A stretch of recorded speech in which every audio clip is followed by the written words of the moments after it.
हमरा सभक प्रति एक श्रद्धा भाव अछि। जानकी फिल्म्स के एहि हॉल के जे हमर परिकल्पना कहियो रहल है जे झाड़ झंखार रहे, हमरा मन है जे सुनील जी आयल रहे जे एकटा से हम पुरना किताब सभक कचरा सब हमरा जते दऽ दिअ ओकर हम करब। नहीं करब। एक सांस्कृतिक केंद्र साहित्यिक केंद्र के जे छै से अगर अहाँ हमरा सहयोग दी तऽ करब। ओहि समय में से हिनका संगे हम रहैत रही, हिनकर आवास में 1 साल करीब रहल छी।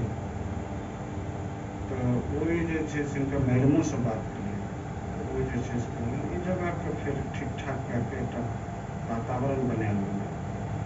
बाद में ई एकरा और रूप देलकै। ई जे हम एक दिन आयल रही सिनेमा देखे ला, हॉल देखे ला, तो हम से बहुत मुग्ध भेलहुँ। फिल्म फेस्टिवल के योजनो बनलै तब फिल्म फेस्टिवल मधुबनी में हुए। आई जो हम देखलिए हम कहलिए तऽ कार्यक्रमों सब भऽ सकैए।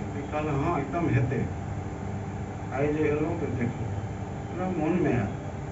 अब ये अरुणिमा के दुनू पदाधिकारी एतऽ छथि आ सहयोगी सब गोटे छिहे। एकटा मन होइए एहन एकटा फेस्टिवल हो जे बाहर से क्यों नहीं आबे, मधुबनी के लोग है। और मधुबनी में 40-50 गोटे छी।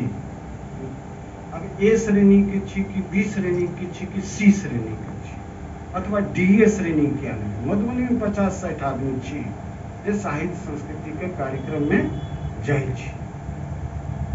मधुबनी के डिजाइन कऽ के हम सब 5टा सत्र जे छै करी। और में कोनो भोजन भात नहीं, केवल चाय। भोजन घर से क्या खाओ, बाहरी आ तखन न भोजन के दायित्व।